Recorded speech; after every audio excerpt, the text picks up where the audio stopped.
We welcome you all to SYGNUS Credit Investment Limited's earnings call. Today we'll be discussing the results for the 3 months ended September 30, 2025. My name is Damani Reed. I'm a member of the Investment Management Unit at SYGNUS Capital Limited, and I'll be your moderator for this morning's presentation. All the information that is presented here should be read in conjunction with the MD&A and financial statements, which can be found on both Jamaica Stock Exchange and the SYGNUS Group's website. Additionally, if you have any questions during or after the presentation, please share them using the Q&A option in the Teams chat, and we'll have a discussion segment after the main presentation where you'll have the opportunity to have your questions answered. Now, without further ado, I would like to welcome our presenter for today, Mr. Jason Morris, co-founder, Executive Vice President, and Chief Investment Officer at SYGNUS Capital. We'll be walking us through the presentation this morning. Over to you, Jason. Thanks, Damani. Morning, everyone. Hope you're all doing well. I know that these are some very pensive times for Jamaicans, both within Jamaica and outside, given what happened in late October with the passing of Hurricane Melissa, which has exacted substantial devastation on the middle of the island, and in particular on the western side of the island. And our prayers go to those who would have suffered during the hurricane and those who would have lost their lives. Our condolences goes out to those persons' families.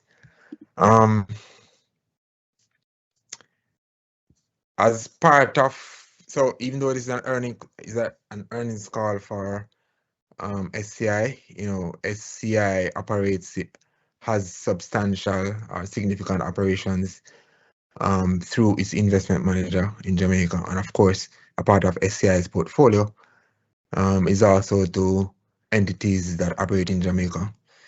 And as a result of this, obviously, the SYGNUS Group and SCI as part of the SYGNUS Group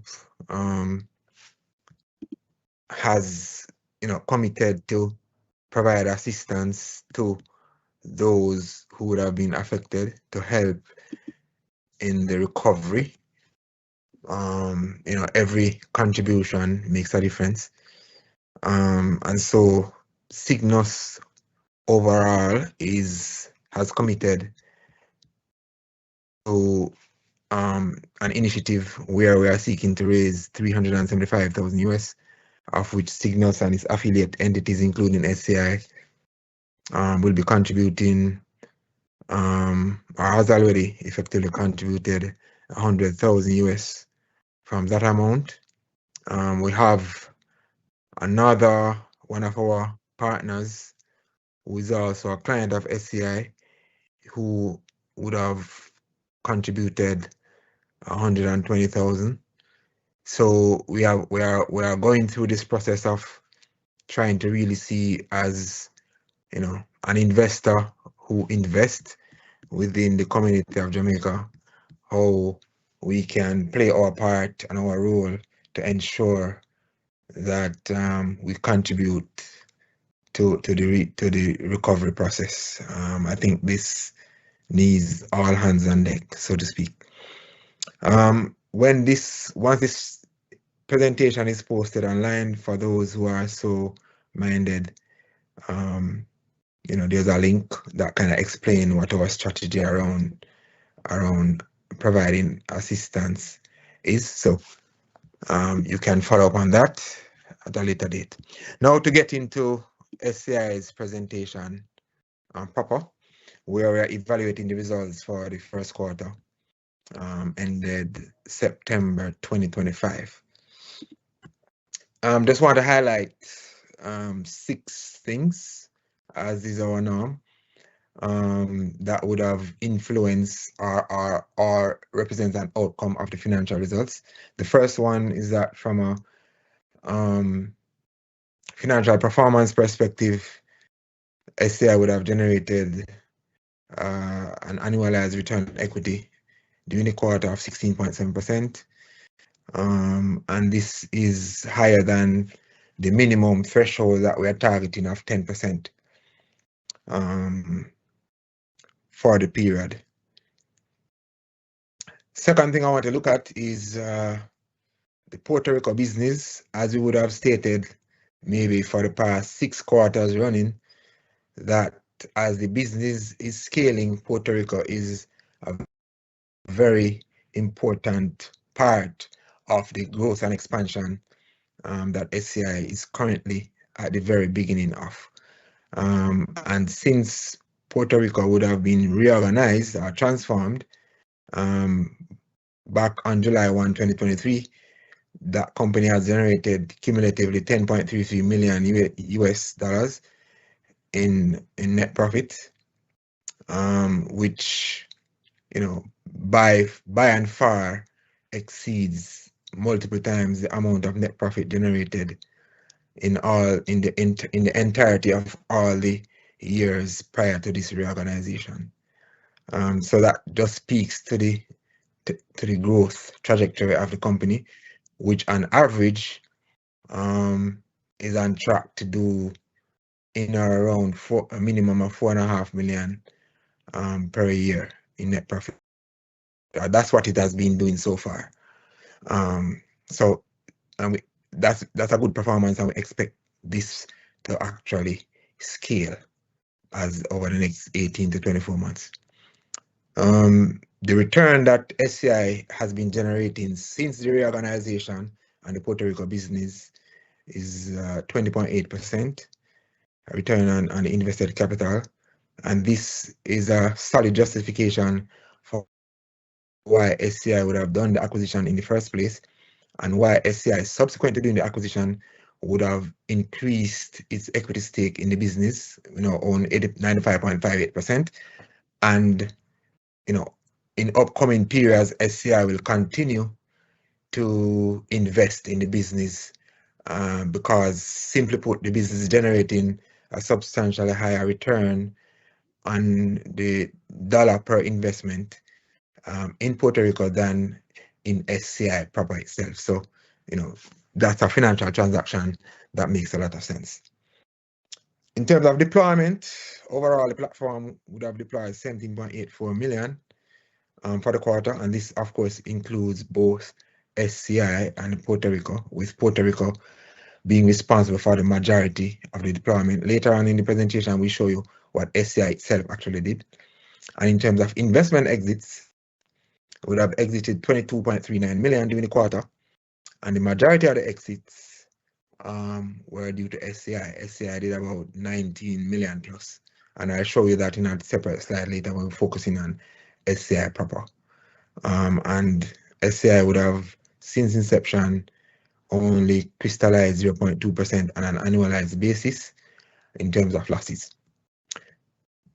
So moving on to the financial performance for the quarter itself, total investment income would have increased by 3.1% to 5.25 million versus 5.09 million for Q1 last year. And this, of course, would mark a new high. So this is the highest level of total investment income that would have been generated. And a couple points to note about the total investment income and the drivers of that. Net interest income would have increased quite substantially, up 37.9% to 3.18 million versus 2.31 million last year.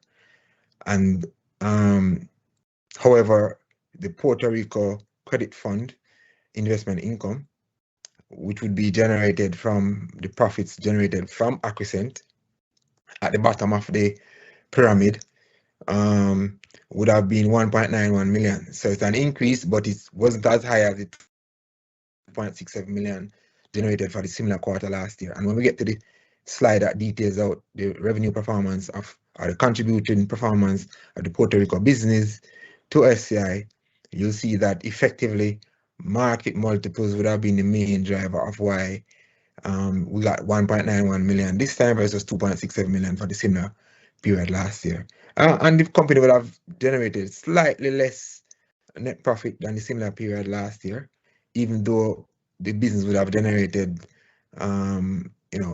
a substantial increase in total investment income, up 18.2%, which is a new record. I think they would have taken some impairment allowance on a legacy asset, which is what would have basically prevented the company from really reporting a brand new record in terms of net profit. But we expect that as we go through the next 3 quarters, more than likely we'll be able to get to the end of the year by beating last year's results comfortably. Net investment income was 4.01 million for SCI, up 4.5% versus 3.83 million last year.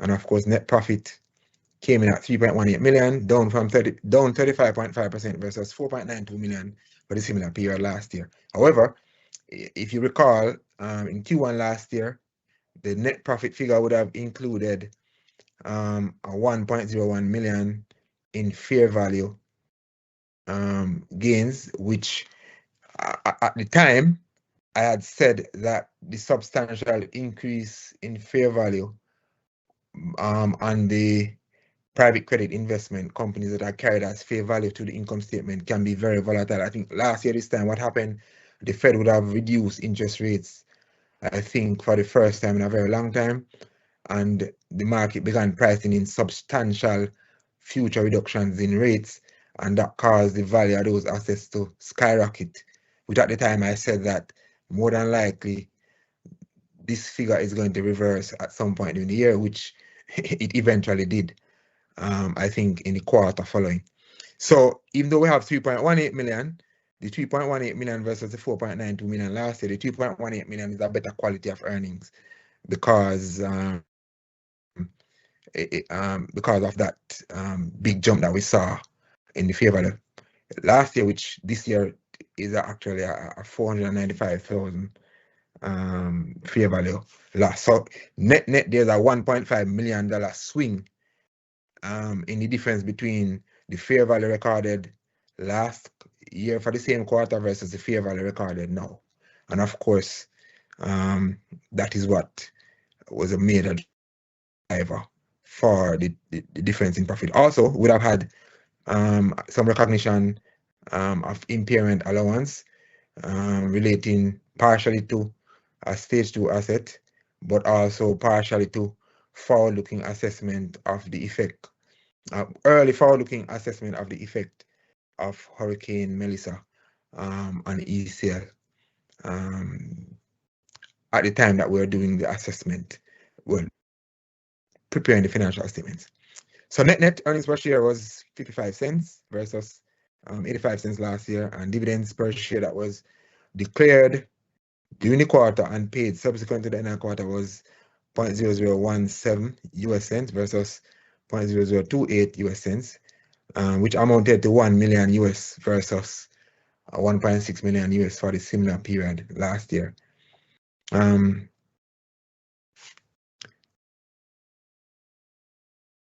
Moving on to just some highlights that we won't spend a lot of time going through the actual details here. I mean, that has been provided on the financial statements, but just want to highlight a few things. You can see the net interest income that I was speaking about, and which is a new record. And if you look at interest income, you can see that interest income increased by about 1.2 million, which far outpaced the increase in interest expense.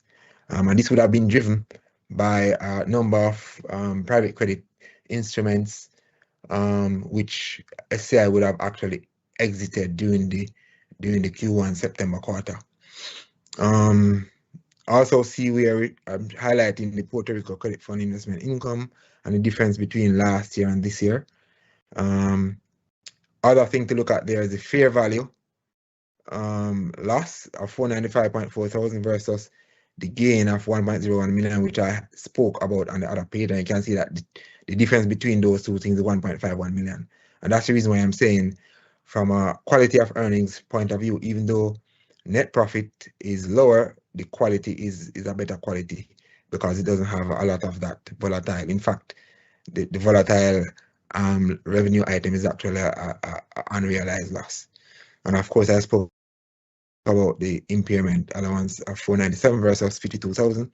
And I spoke about what would have driven that. Stage 2 asset that's undergoing restructuring, a little bit delayed in completing the restructuring, and so we took additional impairment allowance, which is the prudent thing to do. So moving on to look at the contribution of Puerto Rico. By now, those of you who are regulars on the earnings call would know the playbook here. SYGNUS Financial Corporation is the operating entity at the bottom of the pyramid. That's the company where the investments are made. You can see that it made 1.48 million for Q1 this year versus 1.58 million for Q1 last year. So a small difference. And as I said before, the company will have taken an impairment charge of about 400,000 plus on a legacy asset, which not something that we expect to repeat in upcoming quarters, and therefore we would expect that we'll catch up and surpass the trajectory for last year's financial results, ceteris paribus, all other things being equal. So you can see that when you translate this net profit up to the holding company, which is which owns SYGNUS 100%, that 1.48 million is still 1.48 million. And then that's not consolidated any further. We then have to do a fair valuation of that 1.48 million. In other words, if someone were to come to us and say, we want to buy this asset that you have, we want to buy your shares of SYGNUS, then what we are pricing it at currently, based on the profitability for the quarter, based on the market valuation of companies that operate similarly all over the world, primarily in US and Canada, the value of that 1.48 million would translate to 1.91 million. And similarly for last year, the company would have had a 1.48 million at the whole core level at SCIPRF, but that translated to 2.67 million for the same quarter last year because the market multiples were higher. And for those of you who are not here for the first time, you will recall that maybe 18 months ago and 2 years ago, this very same calculation was actually resulted in a loss. I think in the 2023 period, Q1, we generated a profit, but the figure that went through SCI's income statement actually generated a loss. And I would have been stating for a very long time, for maybe 6 quarters in a row, that I expect market multiples to normalize, and once market multiples normalize, we would start to see the benefit flow through to the financial statements of SCI, which is what we are seeing now. Second point I want to make, which is very important, is that SCI expects to start earning cash dividends from the Puerto Rico business, and this dividend payment, the first dividend payment, we expect to begin by December, by the end of December, by the end of the year, calendar year, December 2025, and to continue on a consistent basis going forward, as long as the company continues to make profit.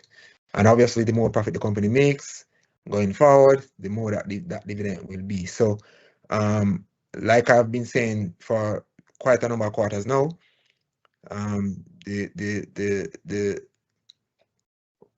the real figure to watch here is that, okay, once the company is making a certain level of profit, that cash is gonna come back, flow up to SCI, and therefore this will actually enhance, obviously, shareholder returns and the benefit that shareholders can expect from the company.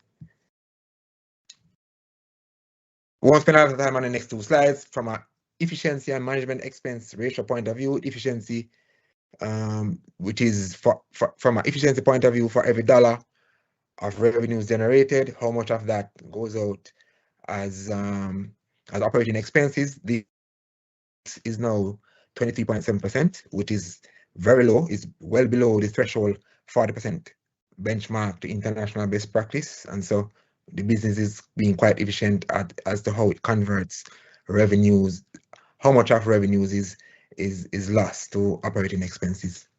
Similarly, from a management expense ratio, which is operating expenses divided by the assets under management, again, You want this ratio to be kept low. And what we promised shareholders from before IPO during private placement was to keep this below 2.85%, again, in keeping with international best practice. And you can see that we are consistently below that over the past 4 years.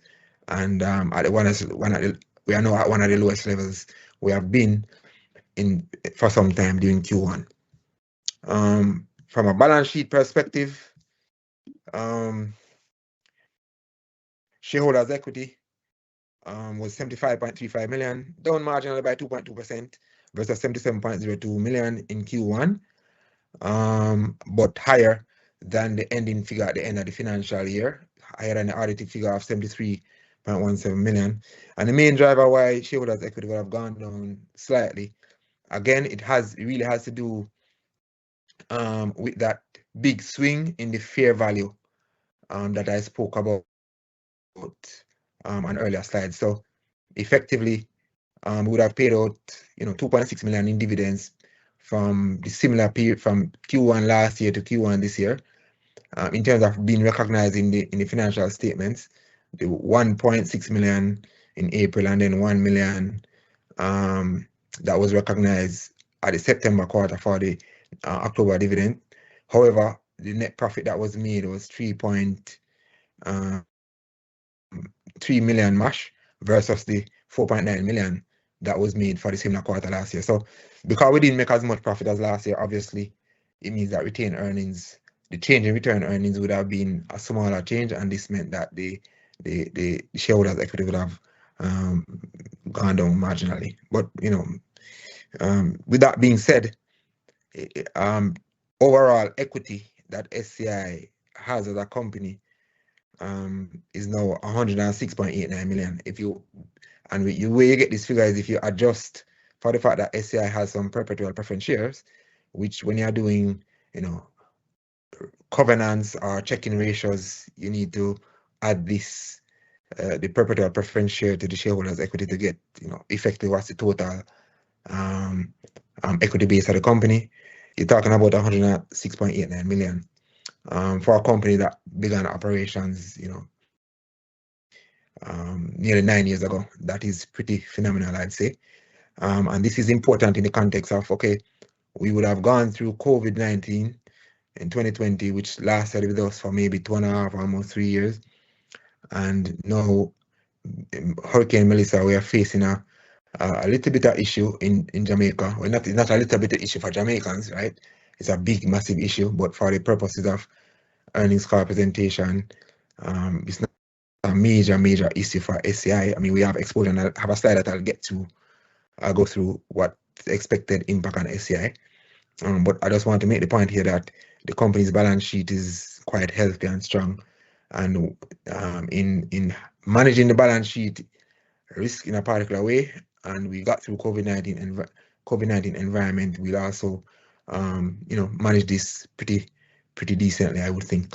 Total assets on the balance sheet, 217.31 million, which was up 6.9%. And from a dividend yield perspective, just looking at shareholders' equity again, the current yield as of the share price at November 17 is 6.1%. From an IPO price level is 4.7%, and from an APO level is 3.9%. Of course, that 3.9% is below our 5% threshold. I speak more about that when I get to the outlook section. Of course, we don't intend to remain there, right? But I'll address that in the outlook section.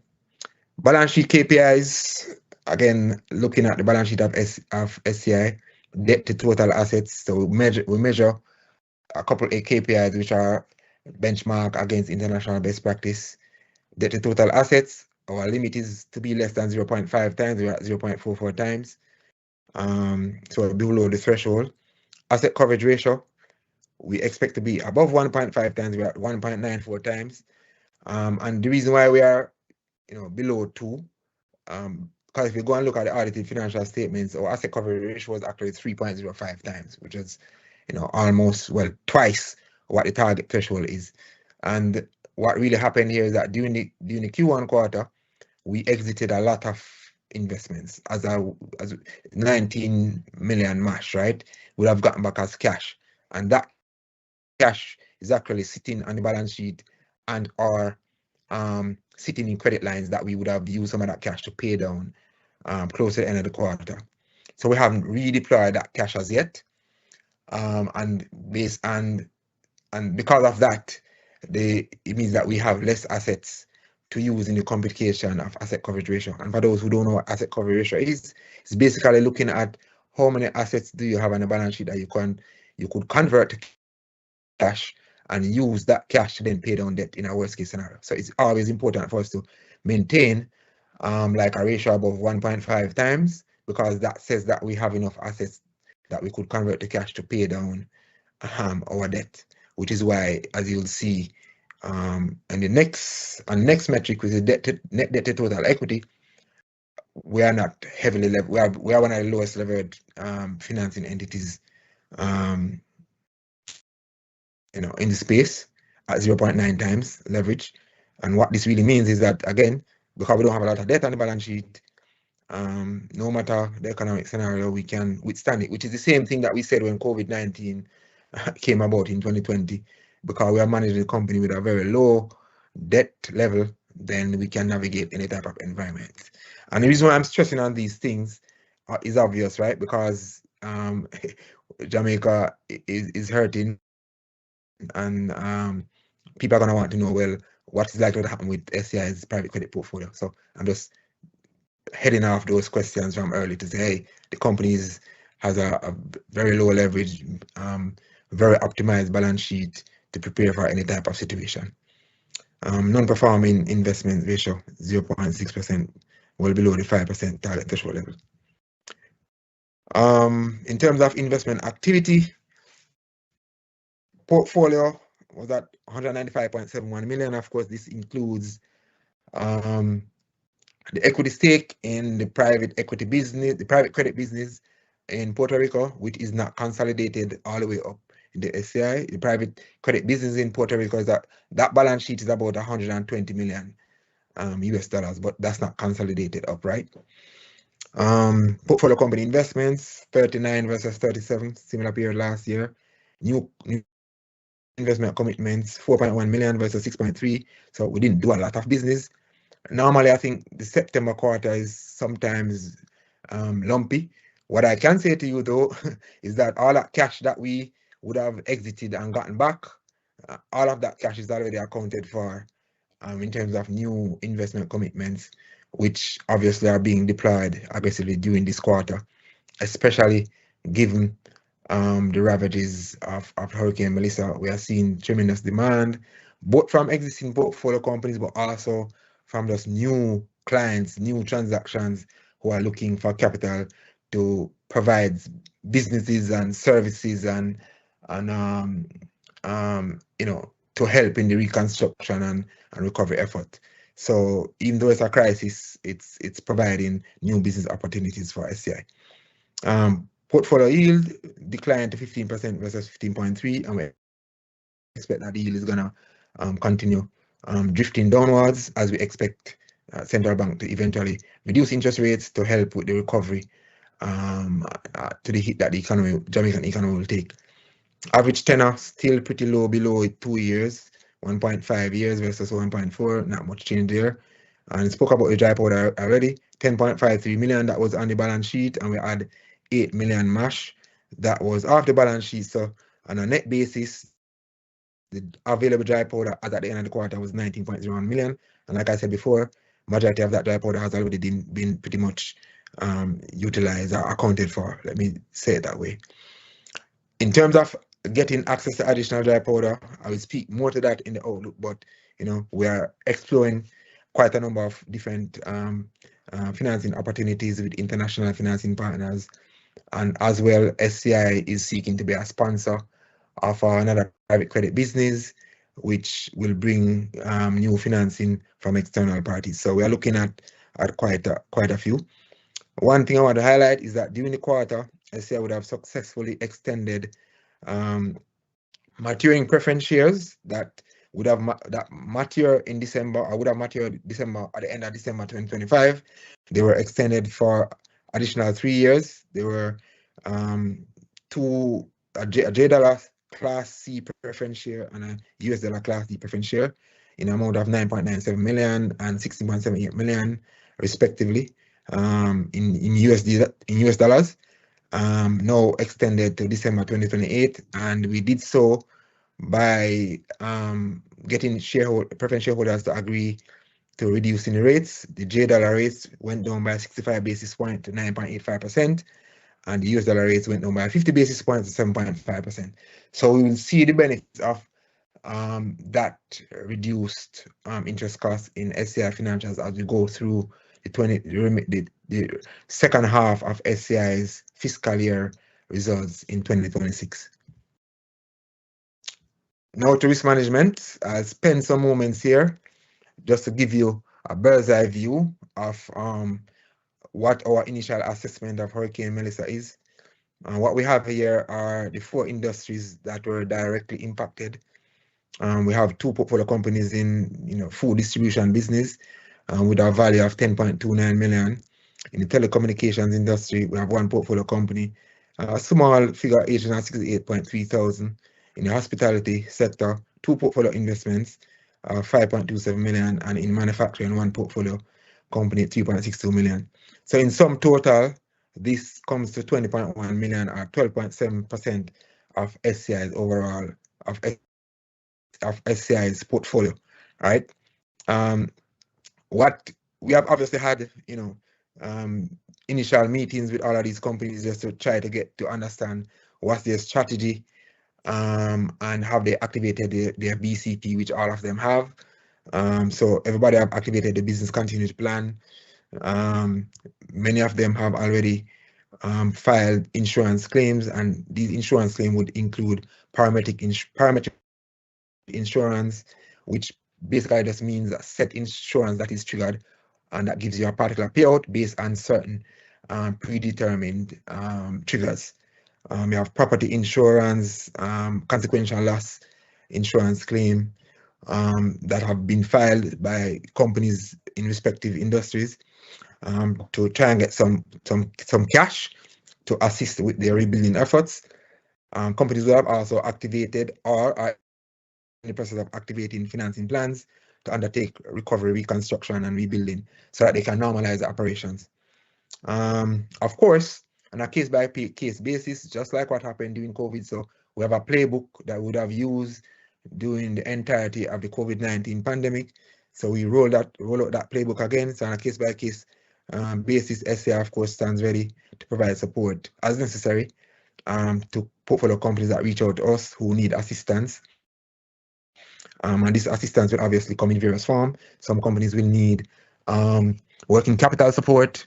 Some other companies may require some leeway in terms of not having to make interest payments for a while.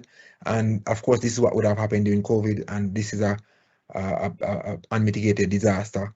That's no fault of these companies, and so we look at that on a case-by-case basis and provide that support. And of course, we stand ready to do so. And some companies have already reached out to us, and we have already activated some plans, some of these plans for some of those companies to ensure that they get the support that they need. Of course, we're always forward-looking and not backward-looking, and so in our forward-looking assessment, obviously we are recalibrating this kind of bi-weekly and on a monthly basis just to see what's the update, how things are progressing, are there any new setbacks, are companies getting execution according to the plan, and then we recalibrate what that effect is on SCI, and how we can help the companies. Because the first order of business is just to help companies to get back to normal.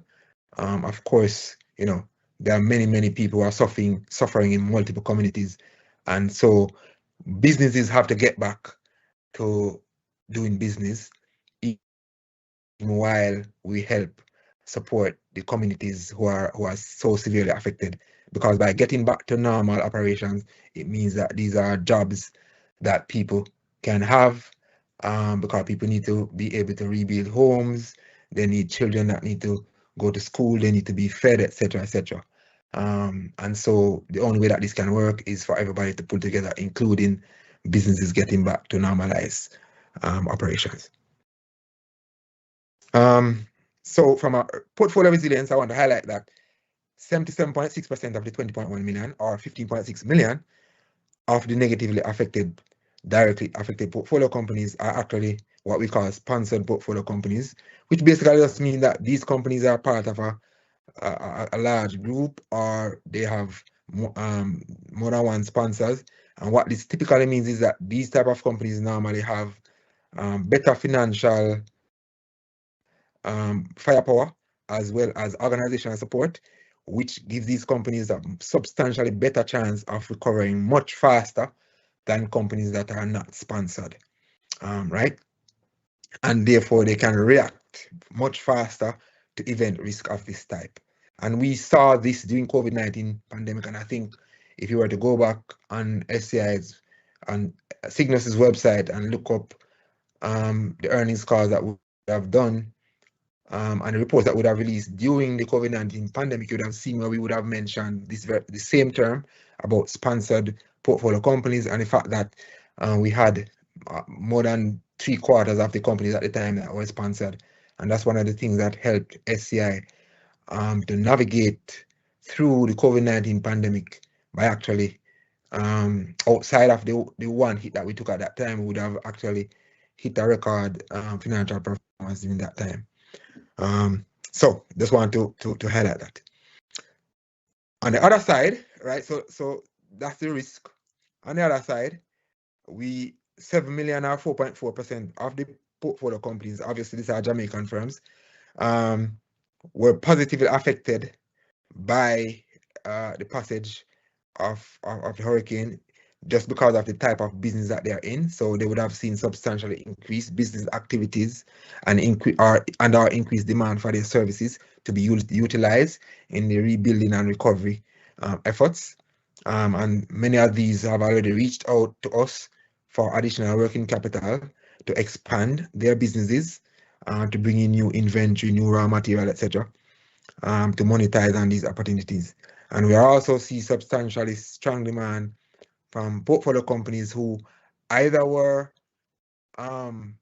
clients of SCI in the past, who have done business and repaid their facilities 2-3 years ago, who are now reaching out, need additional capital because they want to take advantage, because they are seeing opportunities to provide whether business support or services to help in the recovery and reconstruction post-hurricane.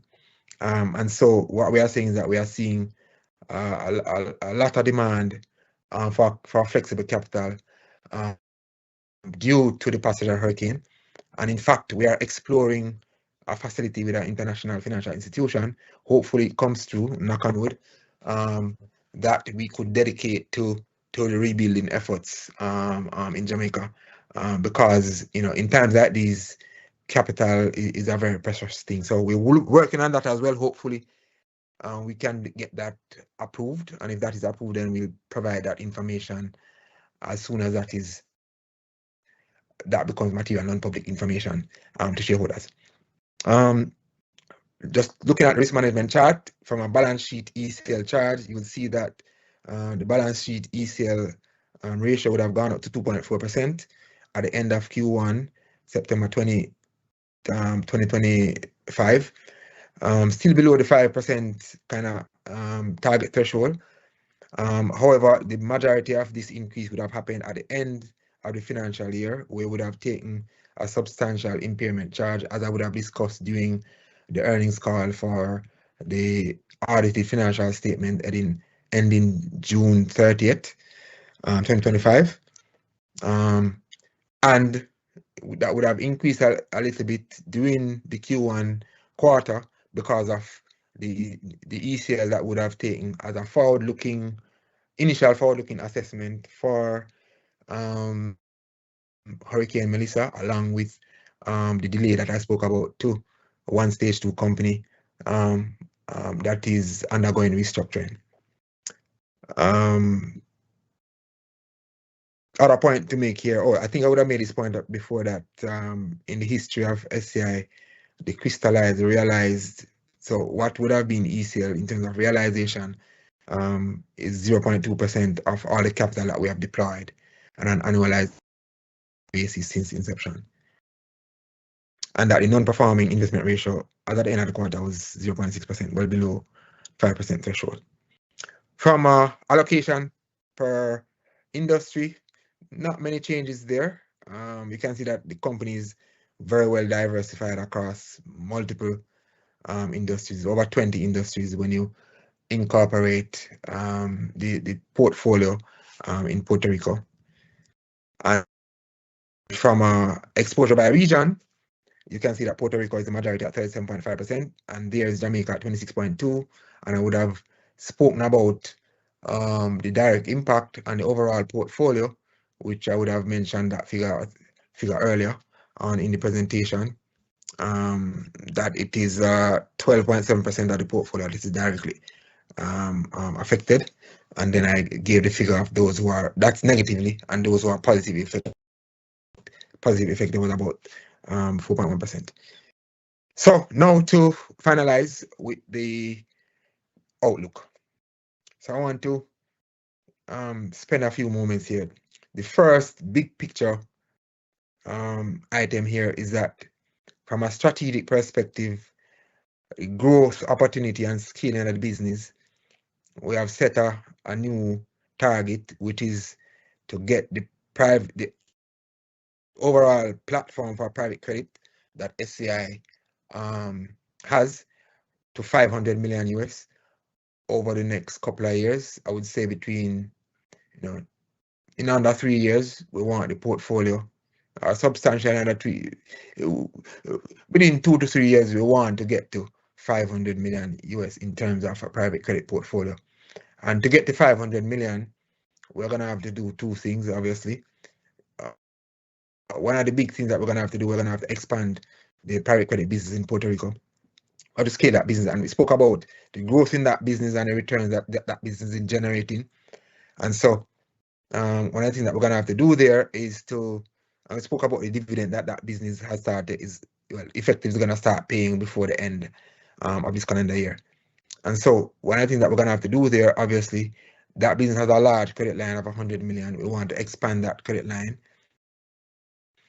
initially by an extra 50 million, but over the next, I would say, 18 months or so, to get that up, to double that, right? And to do that, we obviously have to raise additional capital in that business, either through additional investments by SCI, investing additional equity, or raising equity from investors, whether in Puerto Rico or from other markets adjacent to Puerto Rico, such as, for example, if the US, if the opportunities arise. So that's something that we'll have to look at and take on in order to, because to get to the Puerto Rico business, like I said before, has about 120 million in portfolio investments.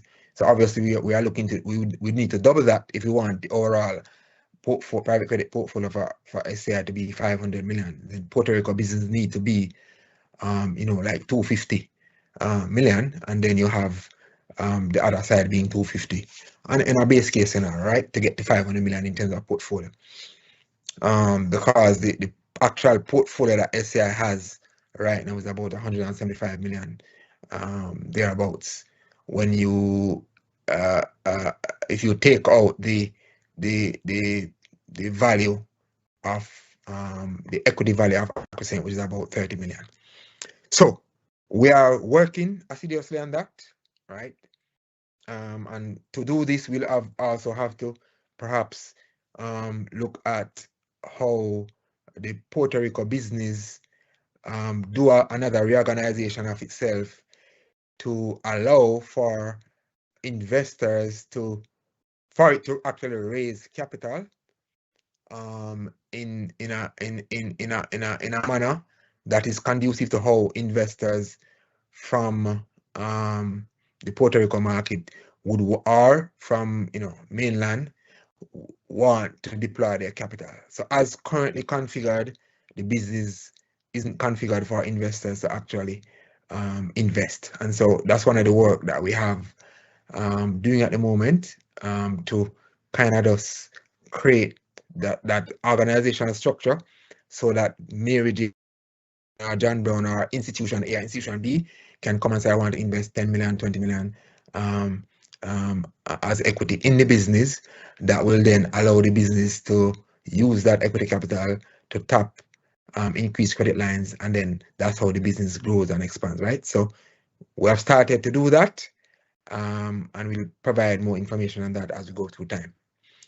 Second thing, so that's the first bullet point. The second bullet point, obviously, is for SCI itself to also grow. And just to go through this, we have targeted $1 billion in portfolio transaction. I think that we are gonna get to this billion. I think we are over 500 million currently, getting close to 600 million in terms of transactions that we have executed on. So I don't have any doubt that we'll get to the billion, especially with the ambition to effectively look to double the Puerto Rico business over the medium term. We still have to generate a high, we need to beat that ROE figure of 10% that we spoke about. We have to also grow EPS 20%. I know that we are down for Q1, but like I said, if you strip out the volatile revenue from last year, we'll catch up. And going forward in Q2 and Q3, ceteris paribus, we may get back on track, right? Dividend yield, we need to maintain that on the APO price above 5%. Know that Puerto Rico has started to pay dividends. Once we have a much clearer line of sight of the effect of Melissa, we can look to normalize dividends. Also, there are companies on the balance sheet that we are that's going to restructuring, and once those restructuring are normalized, then we can look to see how both the combination of the Puerto Rico dividend and the SCI dividend can filter through to get back dividend to generate a yield of greater than 5%. And final point under the strategic growth part for SCI is we are constantly in the business of raising capital, and I spoke about this 10 million international facility and quite a number of earnings calls. Hopefully, based on the acceleration of discussions due to the passage of Melissa, that this gets fast tracked, and that we are actually working on a fast track program. So hopefully that gets executed. We're also in early discussions with a number of other financiers who, again, the trigger of Melissa, in a sense, is benefiting SCI by maybe some doors that maybe wouldn't have been opened are now opening, obviously, because everybody recognizes that there's a tremendous need for capital to flow directly into Jamaican businesses and to Jamaican entrepreneurs at this time. So we are working on that and looking at multiple. We are evaluating multiple term sheets for large figures of capital to raise, and I'll provide more information on that once we can. In terms of new business, we are waiting on a business license for a business that we are SCI sponsoring, and this business we expect over the next maybe 2 or so years, that business could grow to be beyond 50 million, and SCI would be a substantial investor and shareholder in it. We have an international financing partner who has already committed 10 million, and so we're just waiting effectively on the business license. And once that is concretized, we can make the appropriate announcements, etc. So this is one other way in which SCI private credit portfolio can get to the 500 million mark. So I'll have more on that once it is concretized, and I think we are very close at the moment. Buyback, we haven't activated any buyback during the period, but the buyback program still remains, and once it expires, well, I expect that buyback program is actually going to be renewed once it comes up for consideration by SCI Board of Directors. And fifth and finally, obviously, Hurricane Melissa, risk mitigation and portfolio company support. Obviously, our first thought is to provide oversight and risk management to ensure that we are managing the risk appropriately. But absolutely, we are just zeroing in on how we can support these entities. Like I said, businesses need to get back on their feet, and SCI as an alternative investor was designed specifically to deploy flexible capital, when circumstances dictate that maybe traditional financing won't be available in as much as one would like, right? That's what alternative investments do all over the world. So if you look in the US market, a little bit in Europe, a little bit in Asia, but primarily in the US market, that's what all of the private credit funds do. They are designed to fund middle market companies, medium-sized firms, because those firms don't have enough access to capital. And in many instances, the access, the type of capital that they need does not match with their growth and expansion plans. And I'm pretty confident that in this instance, the same thing is going to apply. And we saw the same thing during COVID, which is when SCI would have, done quite a lot of it. I think we went, I think during that time we did we deployed record capital. Don't think we have beaten that record since, just because of what happened during COVID. So we expect a similar type of occurrence to happen here, but we also have to manage the risk exposure, and that's what we exist to do. Thank you very much. Hand back over to you, Damani, perhaps for questions. Thank you very much, Jason, for that very informative presentation.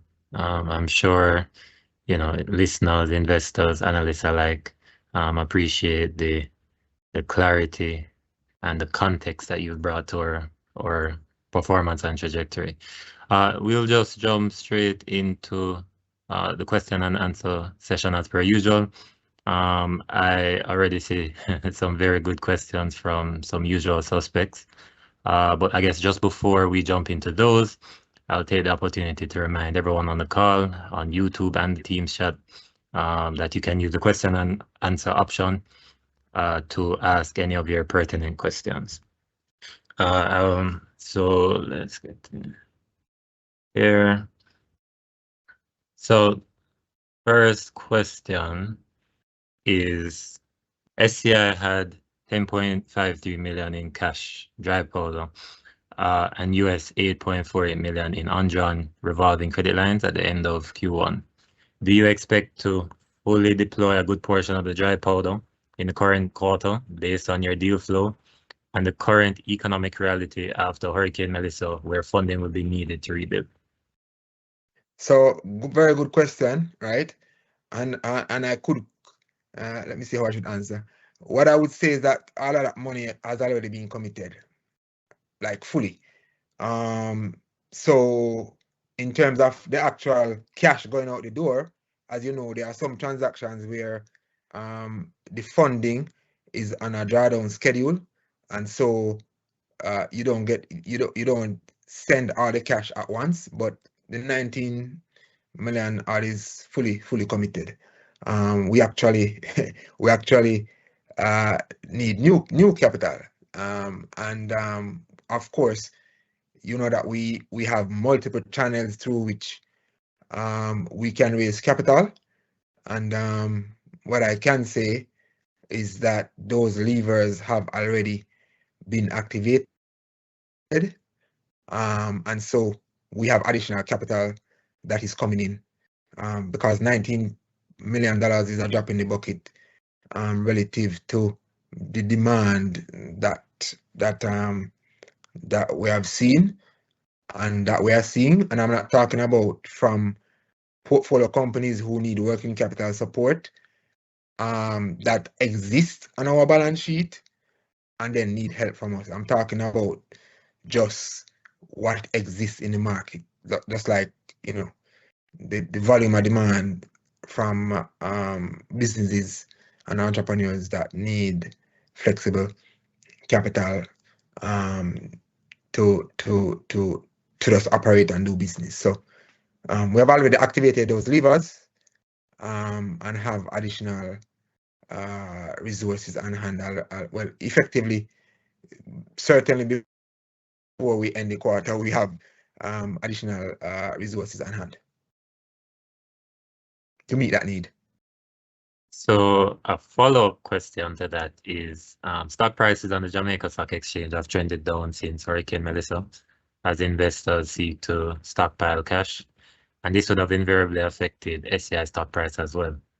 Given that the company did not execute any share buyback in full year 2025, which is scheduled to end in June 2026, would the company consider deploying some of this cash to buy back shares in the short term based on the size of our cash balances now?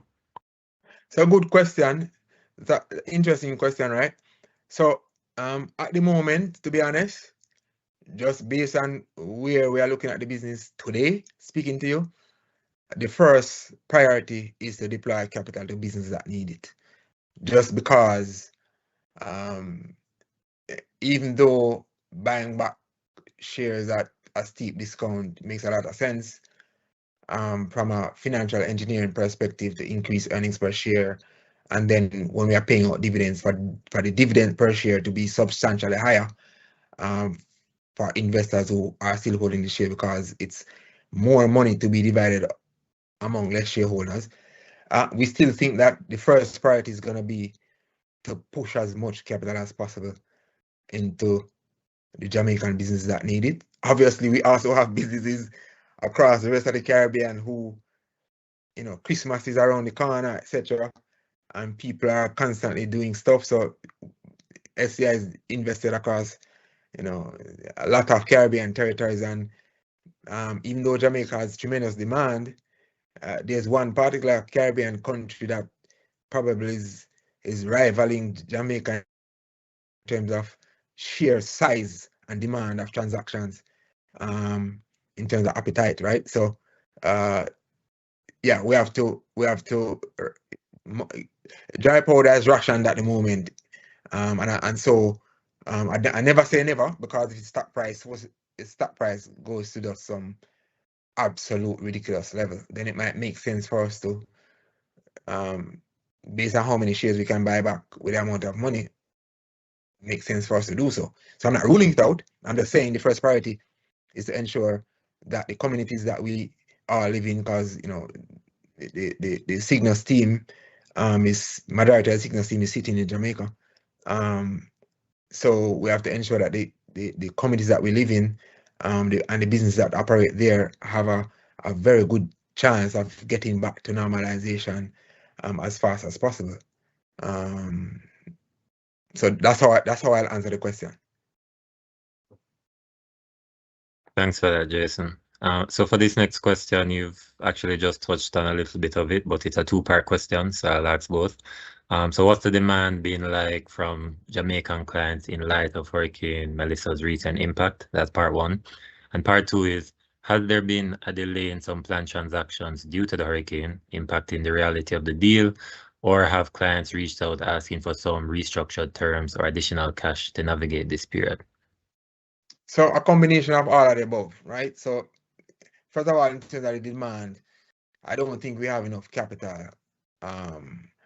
Even with the capital that we are raising, I don't think it's gonna be enough to satisfy the needs. I mean,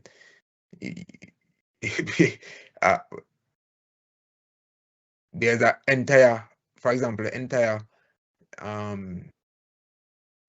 infrastructure, telecommunications infrastructure, healthcare infrastructure, education infrastructure, distribution, infrastructure, money, you name it, hospitality, right? Etc. etc. A lot of that infrastructure, you know, severely damaged, right? So obviously people need capital now, and obviously those businesses pretty much they're not generating any cash, right? Or the part of the business that's in that side of the island isn't generating any cash. So obviously, you know, those entrepreneurs need cash to, hey, let me rebuild. Obviously you will have situation, for example, where employees can't go to work because they don't have anywhere to live, they don't have any transportation, there isn't electricity, they don't have telecommunications. It list goes on and on and on and on, right? And so from that context, obviously there are gonna be portfolio companies that I would have pointed out that got direct hit that are gonna need some kind of moratorium on their interest payment, obviously, right? Just like what happened during COVID, or we have to give them a facility to help them to remain current. Whichever route we take, they need assistance, right? And there are companies that are, because of the demand for goods and services that is focused on the most severely affected parishes in the country, then that's just additional bonus for them, right? Where they just have if people are coming and buying food, for example, or buying whatever type of material, etc., then obviously those businesses are getting a substantial uplift, and therefore they need way more inventory, right? And so, yeah, they need cash to go and buy a lot more inventory and stock it, because as fast as the inventory comes, it goes out. Or if it's a service that they're providing, as fast as they can provide a service, people need more, and they need it every day, because this is going to take a while to recover. So it's a combination of all of the above that we are seeing. And as an alternative investment company, like I said, our whole purpose is to use our innovative skills to structure financing solutions that match perfectly with the need of the client. And so what we are doing is providing an alternative channel through which capital can flow, which will obviously complement the bank financing that all of these clients actually have access to, but it may not be enough, or any other form of capital that they have access to. So we are just one other channel, and we have to do our part, and so far we are seeing the demand. Like I said, to put a figure on it, it's a big figure. What we have seen so far come through our doors in terms of reaching out for capital, it's a big figure. Okay, thanks for that, Jason. I will move to some questions that are querying some aspects of expenses that we would have recognized during the period. The first is, what accounted for the sharp rise in audit fees during the quarter? Did the scope of the audit expand? Exceptionally good question. So the audit fees reflect basically two things, right? One of them is that audit costs are going up. And if you look at, I think if you do an assessment of all the publicly listed companies on Jamaica Stock Exchange, you'll be shocked to see the percentage of companies who audit expenses are higher, one, but two, who actually report late financials, and I'm talking about like audited financials, right? Over the last, say, 18 months is a very, very, very high number. As a matter of fact,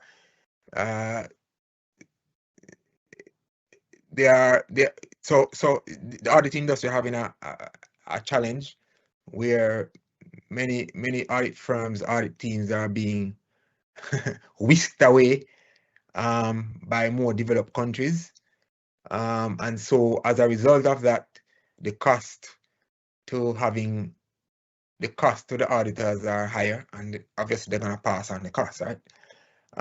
So that's one, but a more substantive reason as well is the Puerto Rico business, right, is growing and expanding, and there were a number of additional audit scope that had to be done on that business, that were done on that business in this audit, especially because the first full year post restructuring would have happened June 2024, right? And then this now is like your first full year after getting that initial look at the business. So there were a number of items that were related to that. So overall, those are the two items that drove the audit expenses. But in terms of SCI Jamaican, SCI St. Lucian business proper, there's nothing, no audit scope was expanded outside of looking at some items for the Puerto Rico business. And this has to do a lot with, for example, taxes, and valuation of the valuation of the numbers that come from the Puerto Rico business into SCI's financial statements. So there wasn't anything else per se. It's a normal regular audit, and as you can see, we would have reported our financials within the prescribed timeline for the audit. That is. What was the other question? Thanks. So the next question is the performance fees showed a reversal and reflected a higher charge in the prior period. Yeah. That's now being reflected in Q1 after the audited financial results. So I suspect this is more of like a yes or no, or add further color if necessary. Yeah. So basically what happened, normally how you call unstated, and basically when you're doing an audit, and you do the final calculation, there may be, so you might find, well, for the performance fee, based on the final net profit, the figure was slightly different, and so basically there was I don't want to say correction, a balancing for the figure that would have passed with the income statement in the audit that was not restated, right? And if you look at all the audit years, you normally are going to have one or two line items which are not material, that when the final financials is done, if it doesn't meet the audit threshold for like redoing the financial statements, then you just correct for that figure in the Q1 results, which is a normal course of business for all audited financial statements. So that's why you have that reversal. Okay, thank you for that.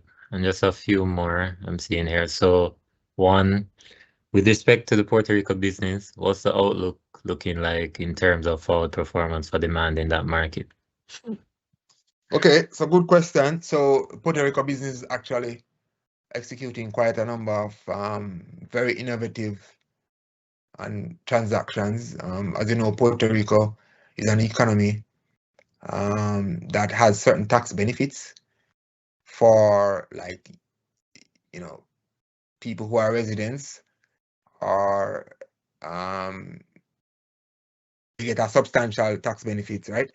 And for businesses that are executing certain types of transactions, for example, in real estate or construction, you can take advantage of tax credits, which is provided by the government. So we are seeing a number of transactions where people are structuring investments utilizing tax credits, as well as Puerto Rico's energy sector has been underutilized for almost a decade and a half, right?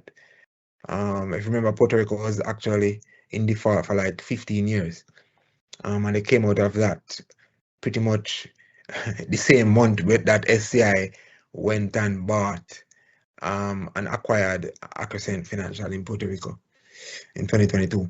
So because of that, we are seeing a lot of transactions like that, and the team over there are actually doing a fantastic job of executing on some of these transactions to fund the real economy. They have done a tremendous job funding schools, hospitals, doing equipment financing, funding renewable energy projects to add to the national grid, etc., etc. So the demand there is great, which is why I said earlier that we want to double the Puerto Rico business, and I gave a timeline for that. I would say, let's call it 2 years. 2 years is a long time. Would 2 to 3 years? I would expect it to execute it before that, but I don't want to overpromise and underdeliver. So let's say within 2 to 3 years, that business needs to be 250 million to 300 million in terms of the private credit portfolio. And I outlined already the way that we intend to do that, which is to raise equity capital from within Puerto Rico and or from elsewhere, which can possibly also be on the mainland, and then use that equity capital to increase, to double the credit line effectively. First goal would be to increase the credit line by about 50%, and then second goal to increase it again. So to get it double over, let's say, the next 18 to 36 months, right? And that would give the Puerto Rico businesses substantial additional dry powder to deploy a lot more investments to get the portfolio to double from where it is today. So yes, we are seeing, and Puerto Rico debt to GDP now I think is under 30%, right? Remember, maybe 2 years ago I said that we expected eventually Puerto Rico is going to get upgraded to investment grade. And I think they are effectively an investment grade economy because their debt ratio is that 30%. So that type of economy, and with even what's happening with tariffs, Puerto Rico has a huge benefit because they are the #1 pharmaceutical producing state, and I'm using state in quotation, in the entire US, right? It's the biggest pharmaceutical industry in the US, Puerto Rico. And so with what's happening with tariff, a lot of people can nearshore to Puerto Rico, and then obviously because Puerto Rico is effectively a US territory, then there are no tariffs from the effect of tariffs from Puerto Rico into mainland US is pretty much non-existent. So we expect Puerto Rico to move from strength to strength. There's a lot going on in the real estate market. They haven't had any real estate developments in 15 years. And so that market has just sprung to life over the last 2 years, and they have capex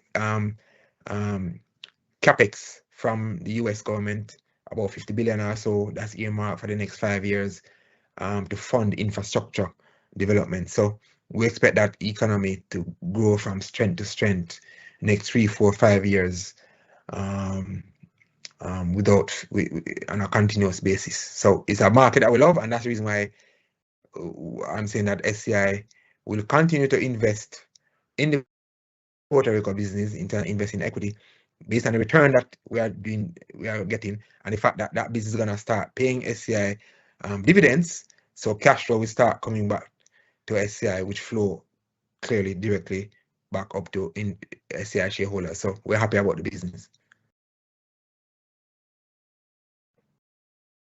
Thanks for that, Jason. And so the final question I'm seeing in the Q&A on Teams, and I would remind anyone on the YouTube chat, if you want to add some questions, please ask in the question and answer section on YouTube. But the final question on the Teams chat is, what is the update, RESCI, with respect to the recovery of the Cayman hotel asset, which was sold? And will you be calling on external support to settle this recovery? Like I've said, I think on the last 2 earnings call, this question was asked. And even when we initially did the write-off, I had said that, I hope we get back something, but my probability of recovery was pretty close to 0, right? And that's where it remains. I don't think that we're gonna get anything to write back. It's a distressed asset that based on the liquidation of it. I don't think there's anything for SCI to get. Unfortunate, but that's how it is. I don't think there are I don't think there are many avenues for us to pursue outside of the collateral that was there. So I don't have anything new to add. My view is that that's one of those investments that we just have to bite the bullet on. We still obviously will pursue any and all options that are available, but just based on perhaps cost and probability of success, etc. At this stage that I'm speaking to you, I mean, this may change, but at this time that I'm speaking to you, I still maintain that probability of recovery is pretty close to zero. Okay, thank you for that, Jason, and thank you overall for a very informative and detailed question and answer section. I'm sure listeners and investors, as I said, have appreciated the insight that you brought. I would like to give a special thank you to our attendees. Thank you for taking the time to listen to the presentation. And again, thank you, Jason, for taking the time to walk us through. If you have any lingering questions, we encourage you to reach out to us via info@sygnusgroup.com or more directly, sci@sygnusgroup.com. And I'd also like to remind everyone that the recording for this call, as well as the presentation deck, will be available on both the SYGNUS Group's website and YouTube page. I'd also like to encourage you again to read the full MD&A report, which can be found on both the Jamaica Stock Exchange website and the Investor Relations section on the SYGNUS Group website. And with that, I'd like to thank everyone for coming, and I wish you a productive rest of week. Goodbye.